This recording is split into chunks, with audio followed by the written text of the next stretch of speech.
No, that's good. You're good.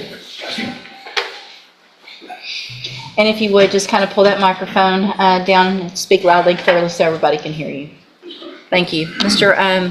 Oh, let's wait till everybody finds a spot.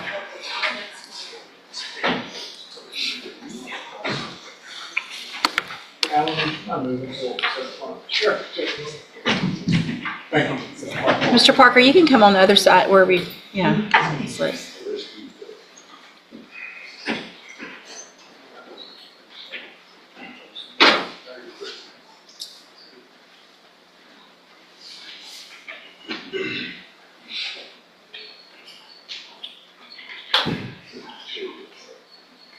We're close.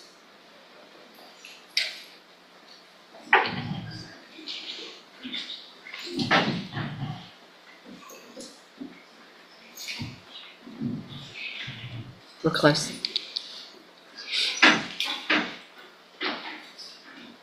You may proceed.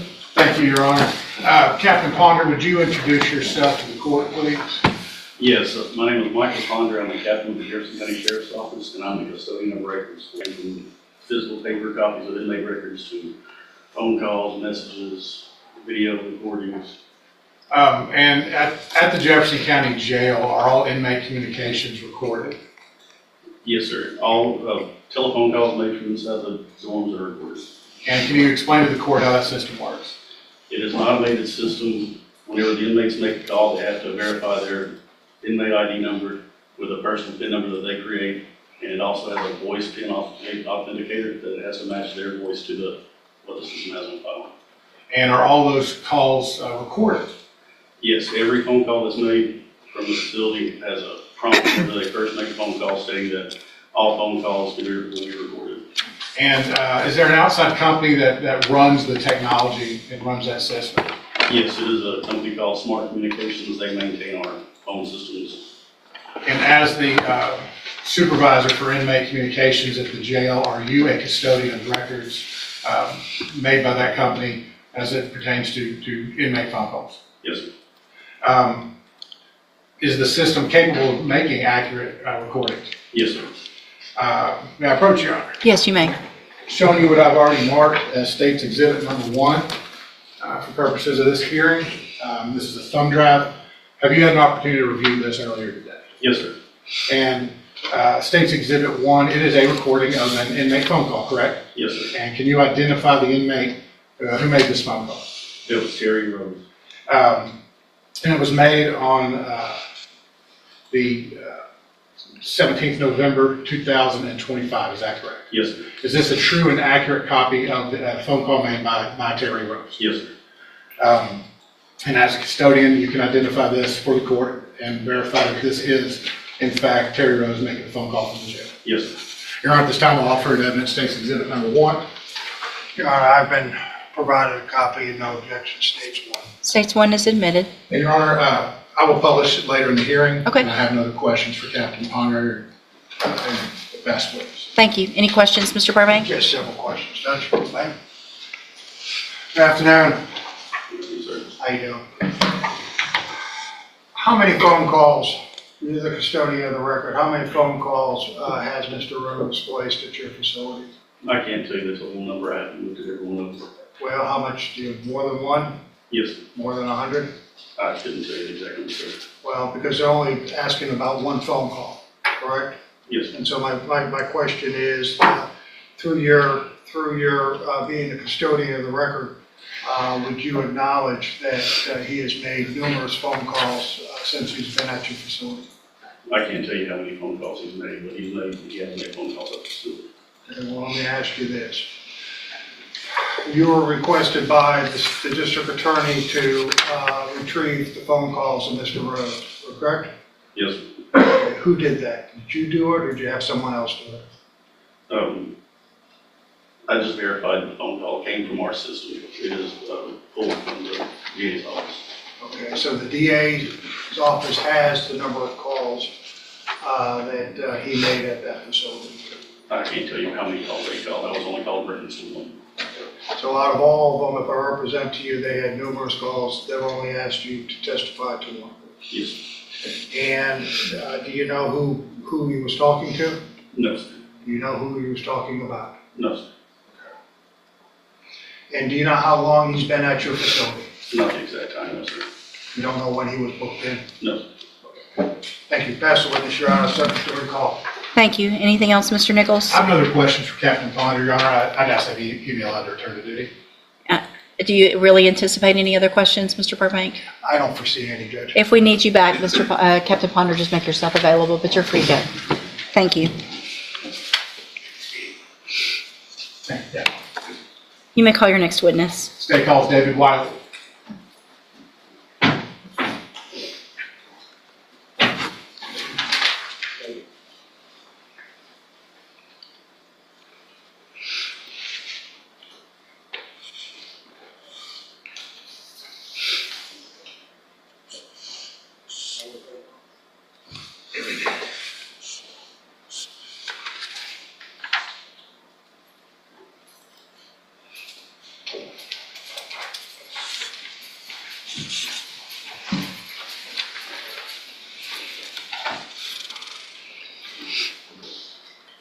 Good afternoon, sir. Please raise your right hand. Do you swear or affirm the testimony you're going to give in this hearing will be the truth, the whole truth, and nothing but the truth? Yes, I do. Thank you, sir. You can have a seat. And Mr. Wiley, if you'll just pull that microphone kind of as close as you can and make sure you speak loud and clearly so that we can all hear you. And if it's a yes or a no question, be sure to say yes or no and not just a head nod or an uh-huh so the court reporter can take everything down. You may proceed. Thank you, Your Honor. Mr. Wiley, David, would you give your full name to the court reporter, please? David Wayne Wiley, And what city do you live in? Nederland, Texas. Have you always lived in this area? Yes. Were you born here? Dallas. And how long have you lived in Jefferson County? 30 years. Sir? About 30 years. Where were you living in the summer of 1999? Beaumont. In the city of Beaumont? Yes. What kind of work were you doing? Tow truck driver. And as a tow truck driver, did you work for Terry Rose? Not at that particular time, but I did in the past. So as of 1999, you had worked for Terry Rose? Yes. Were y'all friends? Yes. Did y'all hang out socially? Yes. Do you recall a phone call from Terry Rose the evening of July 9th, 1999? Yes. What did he want? Me to meet him at Walmart on down the road. Walmart on Dallin Road in the city of Beaumont. Yes. Did you meet him? Yes. Do you recall about what time this was? Probably between 5 and 6. After 5 o'clock work. You would have gotten off work at 5, Yes. and this happened shortly after that. Is that right? Yes. So when you went to Walmart to meet him, what did you see? He was in Kim's car. Now, when you say Kim, who is that? Kim Lane. Kimberly Langwell? Yes. Did you know her? Yes. Did you know her to be an ex-girlfriend of Terry? Yes. Did you know for them to be close and have lived together for some time? Yes. Were you surprised when you saw him with her car? Somewhat. What did he say or do when you got there? He said he wasn't happy with the location and for me to follow him down the road. And where did you follow him to? To the corner of Dallin and Phelan. Is that known as the Westmont Center? I believe it is. Used to be a Deckard's store there and Market Basket and other businesses. And what did y'all do there? He parked the car and got in my vehicle and I drove him home. You took him back to his house. Where was his house at the time? On Lindbergh, About a mile away? give or take. Did you see him, what was said, or what did y'all talk about when you were dropping him off at his house? Very little other than just I would see him to shoot pool later that night. Did you go shoot pool with him that evening? I did. Where was that? Corner pocket, Now, where's the corner pocket in relation to where y'all left her car? probably 60, 80 yards from there. Same shopping center, isn't it? Correct. Same parking lot. Yes. Did he tell you at that point why he needed to move her car? He did not. Did y'all hang out, drink beer, shoot pool that night? We did. How was he acting? Normal. Did you see him the next morning? I did. What did y'all do the next morning? Ate breakfast at Iron Skillet. And what was that conversation like at breakfast? Just kind of normal conversation about plans for the day. Did Kimberly Langwell come up in the conversation? I don't remember if it did or not. Well, when did you have a conversation with Terry Rose about Kimberly Langwell? Sometime, either Friday night or the next day sometime, that he told me What did he tell you? that he had shot her. Did he give you any detail as to how that happened or where he shot her? The only thing he told me was back of the head. That he shot Kim in the back of the head. Correct. Did you ask why or what happened or anything like that? I think I was too dumbfounded to ask anything else. Did he tell you anything else about shooting Kim? No, Did he indicate it may have been an accident or anything like that? no, Did he tell you where Kim was?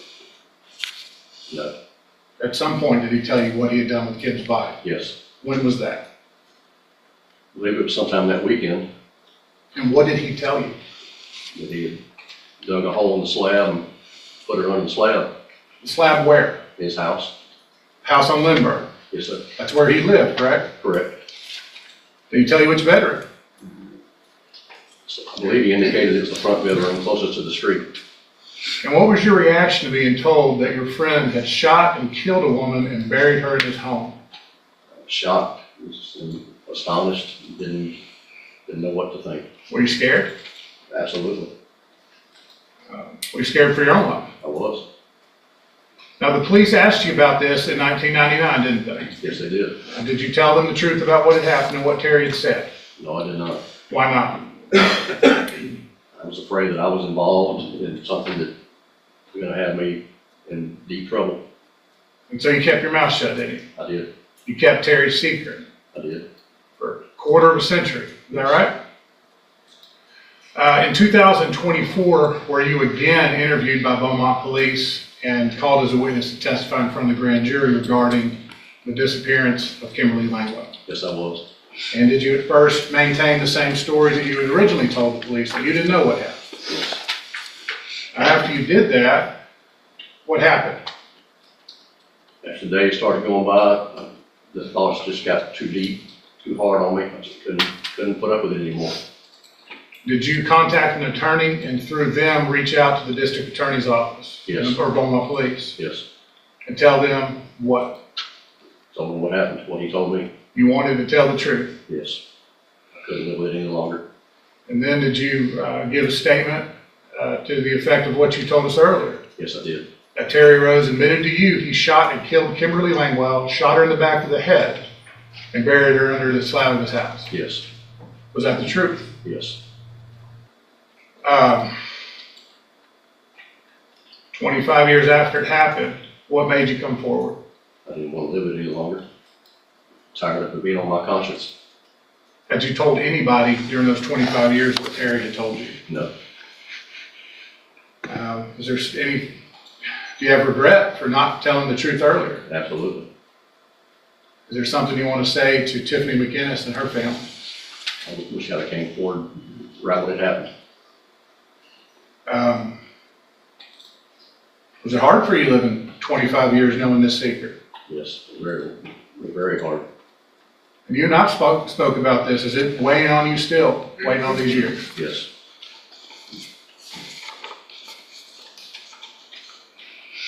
At any point, did Terry bring this back up in the times you've seen him in the last 25 years? No. Have you seen him off and on since this? Yes, I have. And he never brought it up? No.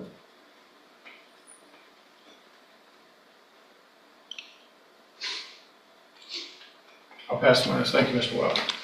Thank you, Mr. Nichols. Mr. Burbank? Ms. Clark. Good afternoon, Ms. Wiley.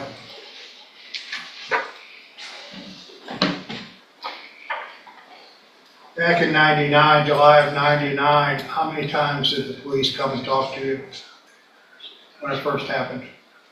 Just once. Just once?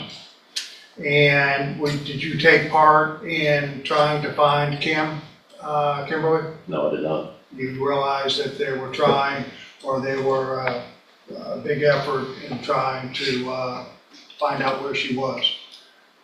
You realize that, right? Yes. Search parties, going out, putting flyers around, asking anybody and everybody, billboards, things like that. Yes. Did you take part in any of that? No, I did not. You said at one time you were an employee of Terry, right? Yes. After this incident, were you employed by him? Did you work for him? One at a time, Okay, and how long did you work for him? a year, maybe two, Okay, and was he married at the time? I don't know. Did he have people living at the house? I don't think he did. It was strictly a business. I didn't go to his house to see if anybody was living there. And during that time, do you know roughly how long you lived with him between 99 and 2024? Lived with who? I mean, I worked for him, excuse me. Oh, probably 2 years. Okay. During that time, you would see him on a daily basis? Generally, Never said one thing to him saying, hey, man, you gotta say something to somebody? No. Never did?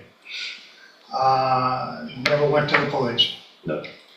Back in how many times did you talk to the police between the original time in 1999 and 2024 when they came to your house just before Thanksgiving? None. You had a chance to tell them when they came to your door, right? Yes. I think it was two detectives, Detective Wilson and Detective Tamayo. Yes. You didn't tell them that? No. After that, you were called back into the grand jury, correct? Correct. And you could have told them then. Correct. Did you have conversations? When did you start that? When did you actually stop talking to Terry after this incident? How long from today forward? I know he's been in jail since he's been arrested, but The last time I spoke to Terry was in February at the swap meet in Conroe. and what year was that? Is that 24 or 23? 24, I think. 24. So you basically have kept in contact with him up until the time he was placed into custody. You talked to the police, what, in April of 24? That sound about right? Or was it August? Or April? May? I'm not sure on the dates.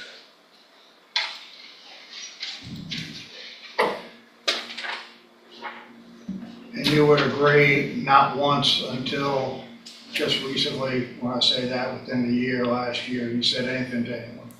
Correct. Pass the witness, Judge. I have no other questions for Mr. Wiley, Your Honor. All right, any objection to Mr. Wiley being excused? Thank you, sir, you're excused.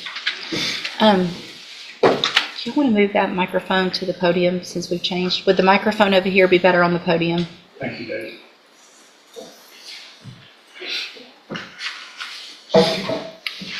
Thank you, Judge. Yes, sir.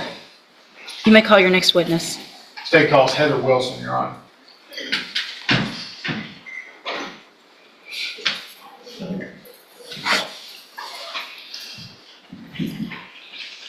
Good afternoon, ma'am. Do you swear or affirm the testimony you're going to give in this hearing will be the truth, the whole truth, and nothing but the truth? Yes, ma'am, I do. Thank you. You can have a seat.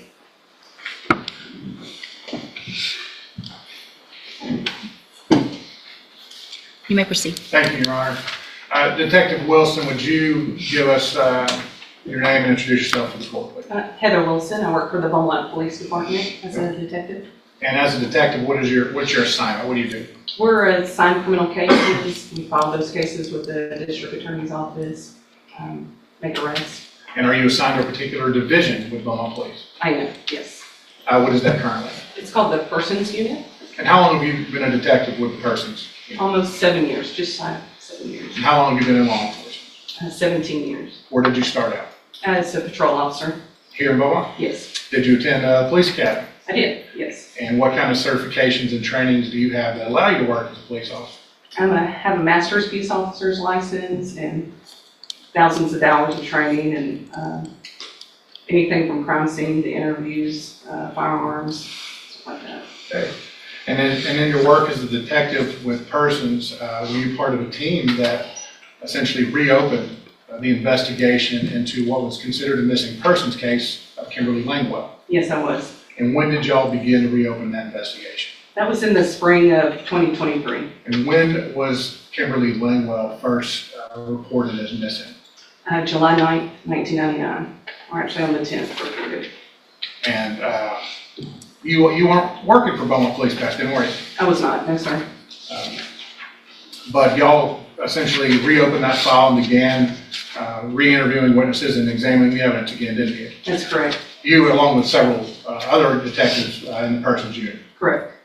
And in the course of that investigation, y'all went back and interviewed some of the same witnesses who had been interviewed before.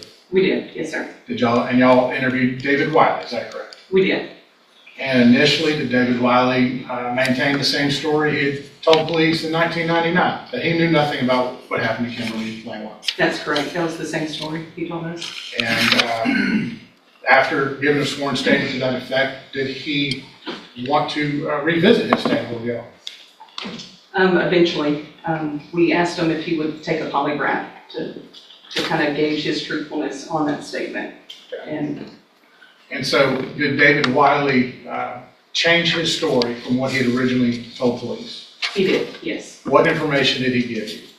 He provided us information that he had a conversation with Terry Rose, and Terry told him that he killed Kimberly on July 9th, 1999 inside his residence, and that he had planned to bury her under the slab of the house. And well, was that quite a shock to hear? It was, yes. That confirmed what was initially suspected but never proven in the investigation Correct. Yes, from 1999. yes. So based on that information, did you and the other detectives with Beaumont Police obtain a search warrant for Terry Rose's house on Lindbergh in the city of Beaumont? We did, yes, sir. And what was the time frame for that search? It started on June the 10th of 2024 and went to the 14th. And it was a search of his house and the several acres of property surrounding. Correct, yes. Can you just summarize for the court how the search went and what you found? We ultimately ended up finding human remains. We had started with calling in EquiSearch for assistance, and they brought in ground penetrating radar. Texas EquiSearch is a volunteer organization that assists with missing persons, Yes. with locating bodies, with Yes, really helping find people. Isn't that what they do? yes, and they were able to bring in the equipment that we needed to kind of help search the floor area that Mr. Wiley had indicated that she could be under. So And with that ground scanning radar, what did they observe? they observed an area in the front bedroom of the house that was, it appeared that it was missing a piece of rebar. So that's kind of where we focused our search on. A normal concrete slab of a home is going to have rebar embedded in the concrete, isn't it? Correct, that was an abnormal finding for them. And so they were able to locate an area that had no rebar. Correct, Did y'all start digging? we did, yes, sir. How long did that go on for before y'all found it? Probably about an hour. Within the first hour, we found a pair of broken sunglasses, a keychain, and a lighter were the first pieces of evidence that we found that were definitely out of place. And so at that point, did y'all believe y'all had found the grave of Kimberly Langlois? We did. We knew we were in the right area. Yes, sir. How is that site excavated and how is everything cataloged and preserved? Yeah, so we were there with the FBI team who had like a crime scene unit with us, and we basically just started sifting through the dirt and the sand very slowly. We put that dirt and sand into buckets, which were brought out to a sifter, and we had a crime scene unit that was sifting very carefully through all that dirt. And How long before y'all found what you believed to be human remains? Maybe within an hour or two, pretty quick. And eventually was what appeared to be a full skeleton located. Right. Yeah, they first located 3 small bones that we were able to verify were human toe bones. And so from there, they continued the excavation. And then it took a couple more hours to kind of get to the main part of her remains, and she was wrapped in a blanket, and so luckily it appeared that everything was in there, but that's when we found the further extent of the rest of the bones. Yes, sir. And those human remains, were they sent, well, first, an autopsy was performed locally, correct? That's correct. Yes. And you recall the findings of the autopsy? Did they Yes. observe any trauma or damage to the body? Yes, she had a gunshot wound to the back of the head. Can you indicate for me approximately where? It was kind of towards the base of the skull, towards like where the spine would be. And after the autopsy, was performed were her remains sent off for further examination by a forensic anthropologist. They were sent to the University of North Texas in the Dallas area, and they have a forensic anthropology unit that further examined her. And they compared her remains to known dental records, didn't they? They did, yes. And along with another surgical appliance in her foot, were they able to identify that as Kimberly Langwell's remains? Yes, she had a screw in her foot from a previous surgery and a retainer in her mouth. So with dental and bone findings as well, they had. And then after that analysis was done, were DNA samples sent off to a lab to compare with samples taken from her daughter, Tiffany McGinnis. That's correct. We took a swab from Tiffany, and then we had DNA extraction from the remains that we found. And it was essentially a maternity test that confirmed that the remains were the mother of Tiffany McGinnis. So 25 years after she went missing, Kimberly Langwell's body was discovered under Terry Rose's house. Is that correct? That's correct. Yes, sir. With a gunshot wound to the back of her skull, consistent with what David Wiley said Terry Rose told him he did. Yes. Shot her in the back of the head. That's correct. Yes. At any point in your investigation, has Terry Rose, or at least leading up to the investigation, did Terry Rose ever indicate he knew what happened to Kimberly Langwell? No, he did not. We had interviewed him several times, and he indicated that he did not know where she was or what happened to her. At the time this happened, he was considered a suspect, wasn't he? He was. He was the last person that admitted to having seen her and spoken to her. That's correct. But no physical evidence was discovered at the time of the crime. That's correct. Was there ever, once the body was found, was Terry Rose arrested? He was, yes. Was he given an opportunity to speak with Beaumont detectives? He was. We tried to interview him immediately after his arrest. And did he want to talk to y'all, give an explanation of what happened? He did not. He said, nobody will believe me, and he didn't want to tell us his version of events at that time. And at that point, he was placed under arrest and was formally charged with the murder of Kimberly Langwell. That's correct. In all this investigation, has there been any evidence to suggest this could have been an accident or unintentional act? No, sir. Bullet wound in the back of the head is pretty telling, isn't it? It is, yes. Hiding a body under your home for 25 years and lying about it, what does that indicate to you? Yeah. I mean, it was a massive cover-up, for sure. And over the years, no one else had come forward until y'all spoke with David Wiley and he finally came clean. That's correct. And based on his statements, y'all were able to locate Kimberly Langwell and bring this case to a close. Is that We correct? were. Yes, sir. Thank you, Detective. I'll pass it. Mr. Burbank? Just a couple questions. Sure. Good afternoon. Good afternoon. How you been? I'm well. How are you, sir? You had a chance back in to go back over what happened back in 1999 in the original case. I did. Yes, sir. And in your file, did you see or did you read anything in reference to a search of Mr. Rose's house? Yes, sir.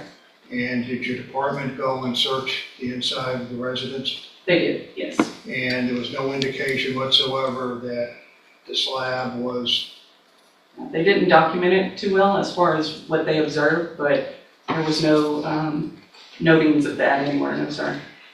in reference to if this happened on July 7th, do you know how long after they possibly went in there to search the residence? It was July 11th. So it was within a couple, 3 or 4 days. Yeah, 2 days. And at that time, did Mr. Rose allow them to come in? I mean, it wasn't a search warrant. Did you read that he gave consent? He did give consent, but again, it wasn't documented too well on if it was an indoor search or an outdoor search or a combination of both. But my assumption is that he did, that they did go inside. Yeah. The other thing that I noticed during the investigation is that you called in a number of witnesses again in front of the grand jury in 2024. We did. April, was it? It was, yes, sir. And were you present when Mr. Rose gave testimony in the grand jury? I was, yes. And were you present when the grand jury attorney asked whether or not he would consent for the law enforcement to go back into his house and search? I was, yes. It was kind of deep or intense. I mean, it went on for a little bit. And Yes. he never said, no, you couldn't do it, or no, you have to get a warrant. Correct, yeah, he consented. And when he went up to, there were several interviews after the 99 incident, that's what you witnessed, correct, with law enforcement in Mr. Rose. There was. And he never lawyered up, did he? He did not. And even when the grand jury, he was asked to come as a witness, he didn't get an attorney then either, correct? He did not, no. And he answered everyone's questions that they asked. He did, correct. But of course, he didn't admit that he had any knowledge of what happened to Kimberly Ryan. He did not, yes, sir. And at the time that you asked him, once you discovered her body, and that you asked him if he wanted to talk, was he already in custody? He was, yes. And do you know if he had an attorney at that time? He did not, no, sir. But he elected saying, no one would believe me anyway, and I don't want to talk to you. He did.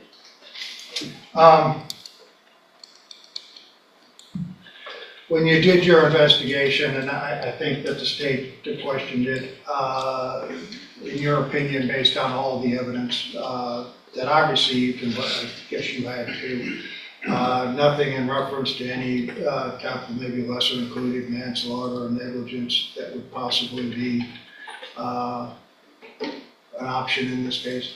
No, sir. You think it was intentionally and knowingly? I do, And yes, it was sir. based on all the evidence and investigations? Yes, sir. Total. Yes, sir. Mr. Rose's criminal history? Zero, Yes, sir. He did not have one. even after this incident? Correct. No run-ins with the law, Correct. This was his first arrest ever? ever. Thank you, All Detective. right, thank you. Absolutely. Thank you, Mr. Burbank. Mr. I have no Nichols? questions for Detective Wilson. Your Any Honor. objection to Detective Wilson being excused? No. Thank you, Detective, you're excused. You may call your next witness. State calls Tiffany McGinnis, Your Honor.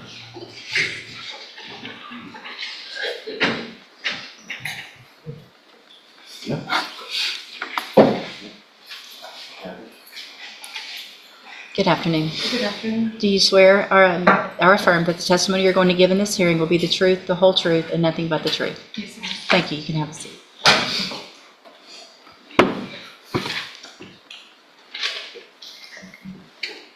If you'll just kind of pull that close, just so everybody can hear you when you're answering. Thank you. This is good. Yeah, it's good. Go ahead. Thank you, Your Honor. Tiffany, would you give your full name for the court, please? Tiffany Marie McGinnis. And you're Kimberly Langwell's daughter, aren't you? Yes, sir, I am. So Tiffany, I'm sorry you have to be here. You too. But I want to go back and inform the court as much as we can about your mother and what life was like in 1999, okay? Okay. So in the summer of 1999, July of 1999, when your mother was murdered, how old were you? I was 15 years old. And did you live with your mother at that time? I did. Where did y'all live? We lived on Josie Street in Beaumont. And how long had y'all lived at that address? Approximately, I don't know, 15 months, a little over a year. And before that time, where had y'all been living? And we lived with Terry Rose, At his house on Lindbergh. 1655 Lindbergh. How long did you and your mother stay at that address? 5 years. Now, what was your mother's relationship with Terry Rose? He was her boyfriend For how long? for those 5 years. During the time that y'all lived there, is that right? Yes, sir. I believe I was in 3rd grade until 8th grade, yes, sir. So for the year and change before your mother passed away, had she and Terry been dating? Yes. Or at what point did they stop seeing each other? To my understanding, whenever we moved out of his home. And so when y'all moved out, was that the end of their relationship as far as you knew? As far as their relationship as boyfriend, girlfriend, and my understanding as a 15-year-old, that was the end of them.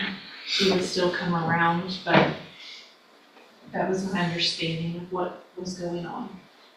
And then the months before your mother was murdered, had she started seeing somebody new? She was. Who was that? His name was Ken Weatherford. And did they have a serious relationship? I believe so, yes. Did y'all spend a lot of time together? We did.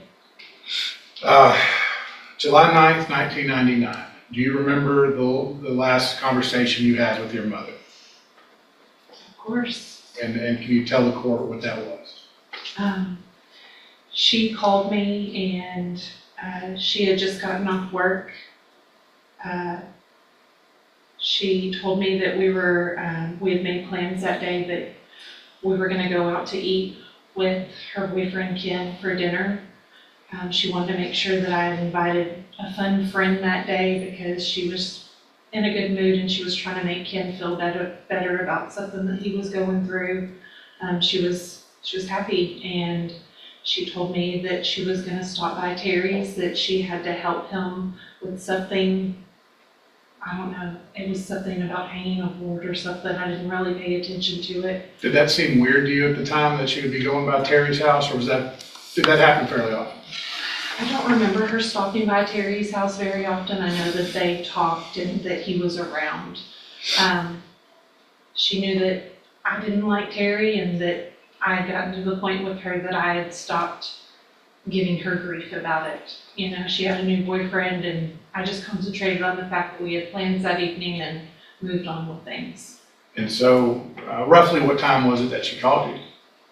It was after work and she had gotten, you know, she usually left work around 5, so maybe around 5:30. When did you think something may be wrong?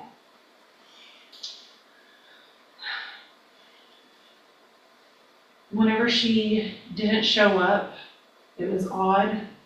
She didn't just not show up for things.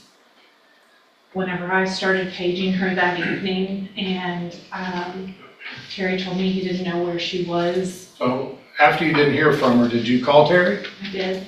Did you ask him if he knew where your mother was? I did. What did he tell you? He told me that she had left. That she had left his house? Yeah. And did he have any idea where she was going at that point? No. What'd you do next? I started texting my mother. We had a code, you know, like an emergency code because of something that had previously happened before. So I texted her 911. That let her know that, you know, like I was worried, please call me. And I never got a response. So were you home alone while this was going on? Ken stayed there for a while before he decided that he was gonna go home. I can't remember how long, it's been a very long time now. And my friend that was supposed to go out to eat with us that night eventually showed up and stayed with me that night. You know that her car was located in the Westmont Shopping Center by what used to be Eckerd's Drugstore. When was the car located? I knew about it the next day. Apparently, her boyfriend Ken had seen it on his way home the night before. Did you go to the shopping center? Me and my aunt did, yes. Who's your aunt? Susan Butts.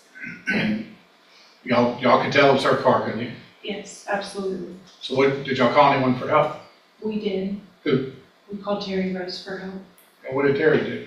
He came and unlocked the car. Did he linger? Did he stay around? That was it. He stopped, he unlocked the car and immediately got in his wrecker and left. Did he say anything? I don't remember. Do you remember, was he acting unusual? Was he angry? Acting weird? No, I was used to Terry asking me questions where my mom was, what she was doing, so to me it was strange that he asked nothing. Whenever he left, I remember looking at my Aunt Susan and saying, that was strange. He gave you a bad feeling, didn't he?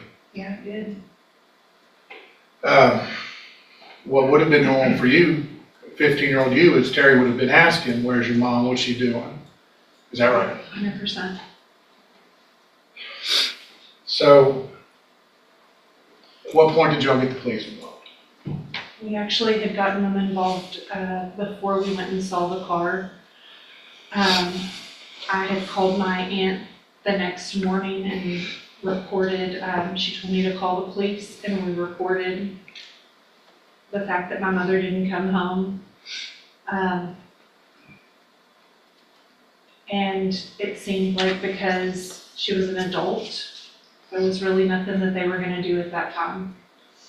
Once the car was located, did they ramp up the investigation a bit? I don't remember. I remember that they didn't come out there with us to see the car. I don't know at what point that they got more involved, but sometime soon after.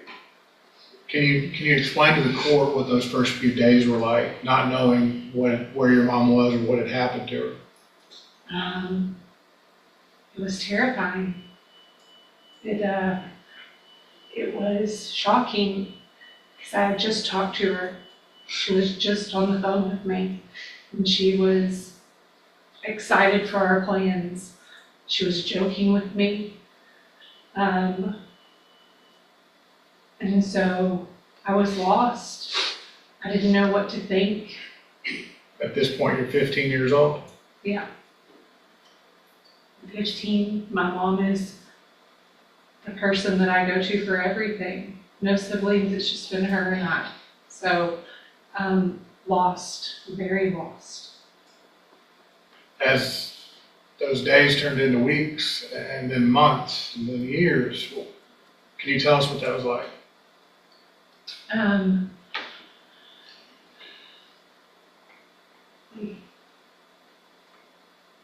You know, the first year, I think I threw myself into anything I could to try to get through life, to not think about the fact that she wasn't there. But then you go home and you don't go home to your mom anymore. Where were you staying? I was staying with my Aunt Susan. And so life is different. It looks very different. We spent a lot of time going to the police station, a lot of time doing vigils and posting posters and anything that my aunt could do to try to figure out where she was, what happened. You said y'all put up posters and was there physical searching going on, people looking for her? Yes. Were there billboards? There was a billboard. Do you know who put that billboard up? Terry Rose did. Terry Rose put up a billboard to help find your mom. Yeah. To find my mom when he knew where she was at. So, about how old are you now? I'm 42. And a couple of years ago, when the investigation gets reopened, and there's progress being made, and then David Wiley finally comes forward and says, here's what happened. I'm sure you were, every step of the way, following what the police were doing. Absolutely. When did you find out they had found your mother's body, or her remains? June 13th, 2024. What were you doing? I was actually driving to Belmont. I knew the search was going on. I had been in constant contact with Heather Wilson, and I actually was driving very close to Lindbergh. I'd just gotten off work early, and she called me and said, hey, we found human remains. And I just screamed and pulled over my car. For 25 years, she was missing. Now she's been found. Yeah. After they recovered her remains and did the testing, the DNA testing, and said, yes, we know this is Kimberly Langwell, were y'all able to have a funeral? When was that? Say that again, I'm sorry. Were y'all finally able to lay her to rest? Yes, sir, we were. When was that? That was October of last year. Of 24. Yes, sir.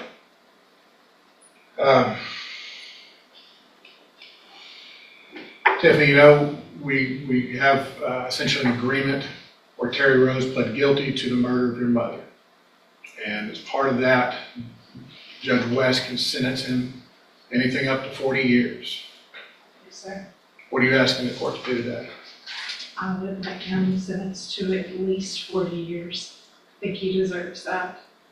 And you and I have spoken, there's not a number that really makes this right, is there? No, there never will be. Thank you. I'll pass it. Thank you. Thank you. Any questions, Mr. Burbank? No questions. All right, thank you, ma'am. You can step down. Thank you. Let me call your next witness. Your Honor, I'd like to publish State's Exhibit 1 at this time. Sure. No, just a portion. We can save time, Judge, because I was going to ask that be published in its entirety. I can redo it. How much is it? How long? It's a 15-minute phone call, Your Honor. Okay. If you want me to play it. You can play your part now, and then you can play your part in a minute, or you can play the whole thing. Whatever you want to do. I'm fine either way.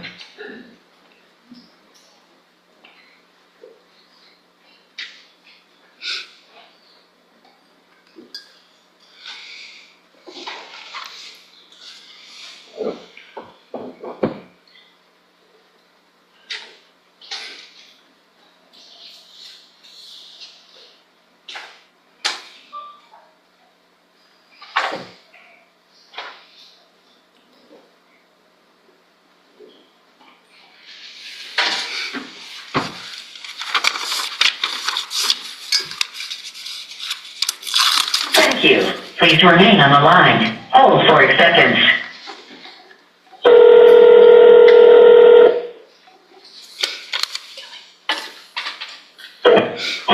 This is a prepaid call from Terry Rose.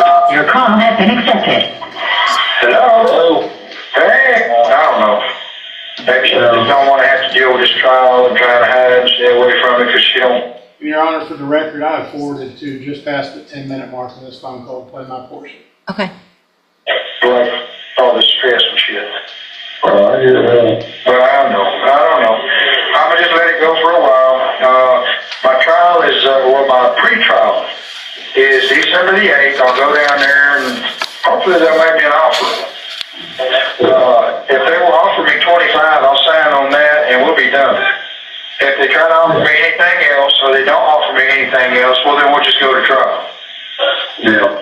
Because, trial is like 5 to 99, okay? I could get as little as 5 years or as much as 99. They're not going to give nobody 99. I'm not like a psychopath, sociopath, crazy ass, I'm not none of that. I had a bad day, I dealt with it wrong, I fucked up, and I'm got to deal with it.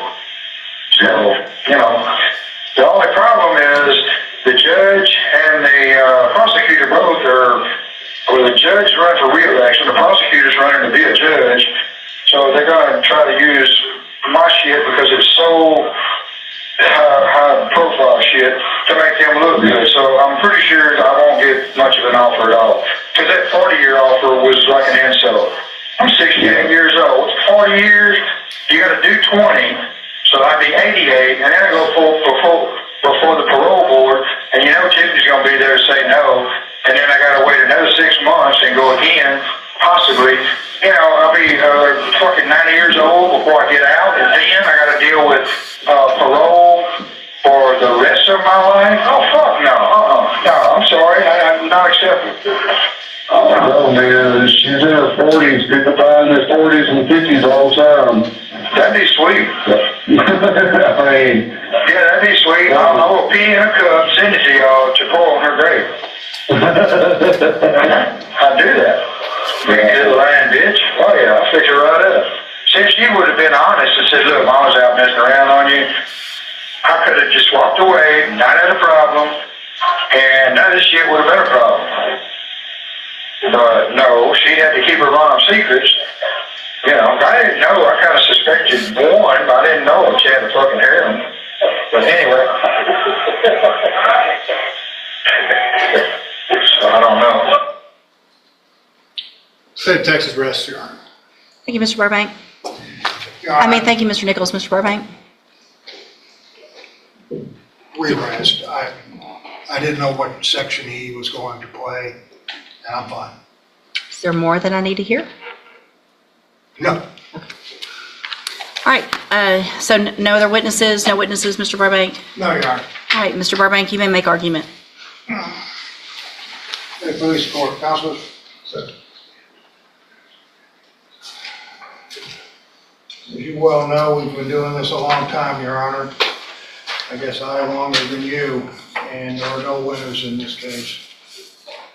Problem with this case is that it was, I guess, called upon or detected or police were notified and she was found. It might have turned out differently, or there were other facts and circumstances that might have arose. There's a couple of things I'd like you, but it didn't. And no matter how you look at it, Your Honor, if there were facts and circumstances at the time of this incident, they are bygone, and they're not here anymore because of the 25 years of where that person was, Kimberly was placed. And that's the sad part about this. When you look at this and you look at people in reference to representing him as a defense attorney, I look at things. For instance, in State's Exhibit number 1, I wanted to make sure that the court realized that he, no matter what, he was not talking about Kimberly Langwell. He was talking about the daughter. And as the court is well aware, there is also a civil trial going on in reference to, with her family. So dumping pee on the grave was whose grave? Who's he talking about? He's talking about the daughter. What and daughter? not her, not Kimberly. The daughter's alive. I know, they were talking about it. Okay. Because, and it had to deal with the civil case that's currently pending. Okay. It was not, Okay. it was not for Kimberly. And it's reflected in that, Judge, in reference to things that supposedly she should have done about telling about Mom. You have a gentleman here, though, unlike a lot of other cases that you see before this court, that has no record. He has gone 68 years, and there is no record. There is nothing there that says he's lived a troubled life. In the sense of that he's had a secret.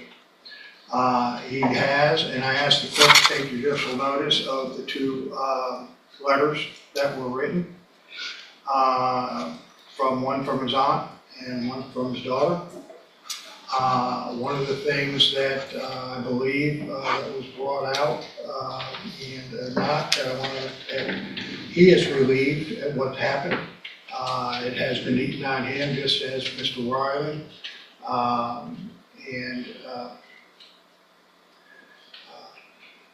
He's sorry for what he did.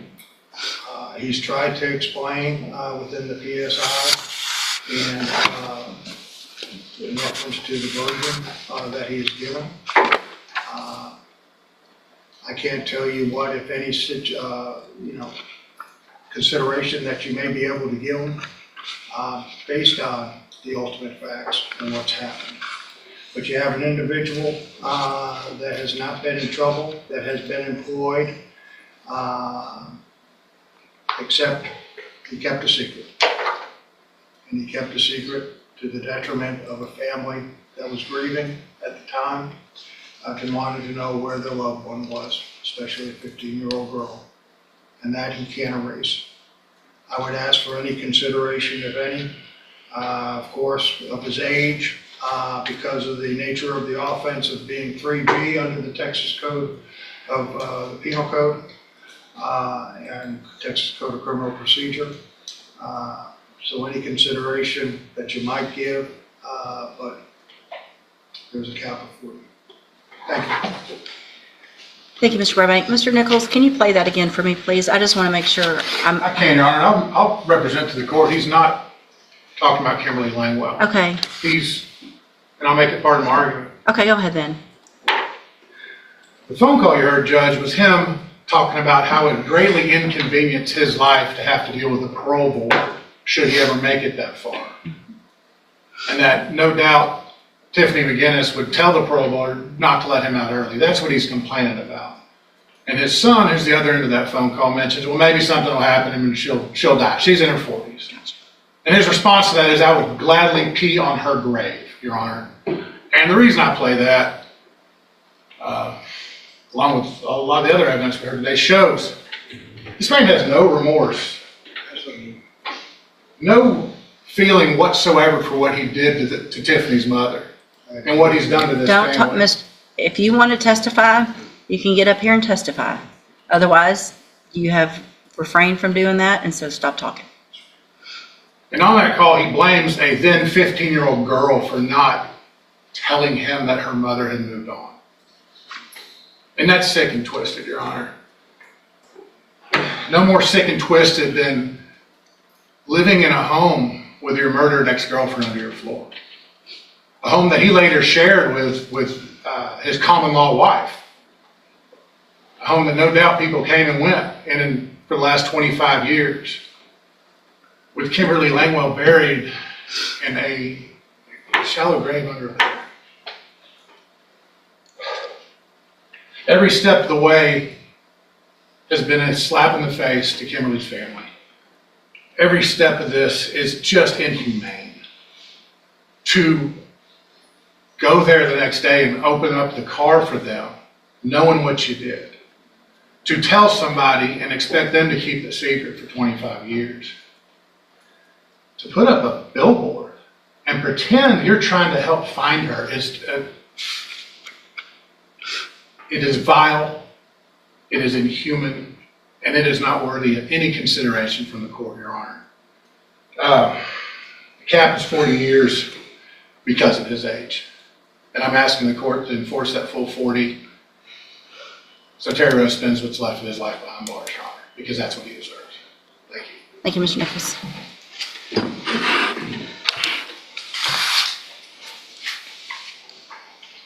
You want us to rise, Your Honor? I don't care. It's not often that I'm at a loss for words, and honestly, it's because I have too many words. And anything I say is not going to help Tiffany and her family other than getting this over with, which is why I pushed this to get done today and not wait until the end of the year or the first part of next year. But there's just certain things that I can't even look past to not point out. The fact on that phone call that you said you're not a psychopath is just beyond me. Who isn't a psychopath that kills someone that they once cared about and buries them in their house and lives on top of them for 25 years? I would think that's the definition in Webster's dictionary of a psychopath. It's not a bad day. It's a bad 25 years for her. I mean, it's the nonchalantness about how you spoke about this told me way more than I really needed already with what I had. But that is just the fact that you think for some reason that me running for re-election or Mr. Nichols running for election has anything to do with what we're doing today. It does not. You can ask anybody here, any of this law enforcement. I've never made a decision because of politics, and I never will. And Tiffany's right. 40 years isn't enough. There is a part of me that wishes I had not accepted this plea agreement and that we had gone to trial last week. Because I do think a jury would have given you life for 99 years. I actually do. If they had heard that, you would have gotten that. And the fact that you thought you wouldn't is the most narcissistic thing I think I've ever heard in my entire life. So, I mean, there's just so much more. The billboard, I mean, it's insane. It's psychotic. That's what it is. I'm going to find that you previously entered your plea of guilty freely and voluntarily. I hope that today gives Tiffany at least some final closure on all of this and her family. I'm going to sentence you to a term of 40 years in the institutional division of the Texas Department of Corrections. If I had 50, I'd give you 50. If I had 60, I'd give you 60. Whatever it was that the cap was going to be, after hearing all this, it would have been whatever it was. You will receive credit on that sentence for any time that you've been in custody that the law gives you the right to receive. You're going to be handed a trial court certification that shows this was an agreement, so you have no right to appeal, which also is one of the only reasons that I accepted this plea agreement, because that does make this final. So there's no appeal, there's no chance of anything happening, it's over. I highly doubt that this matters, but I am required to read this to you. Because of the judgment entered against you, you're ineligible under Texas law to possess a firearm or ammunition. Possession of a firearm or ammunition could lead to charges against you. If you have any questions about that, you can talk to Mr. Burbank about how long it is or the eligibility. Again, I don't anticipate that being an issue. I want to thank every single law enforcement officer that's here, really on behalf, I think, of Tiffany and the family as well, Mr. Nichols and Mr. Canal, for the work that's been put in for 25 years to finally get this taken care of. At this time, you can go with the bailiff. Oh, wait. Is there a... Yes, Your Honor. Sorry, we're going to do a victim impact statement. We'll go off the record for that. And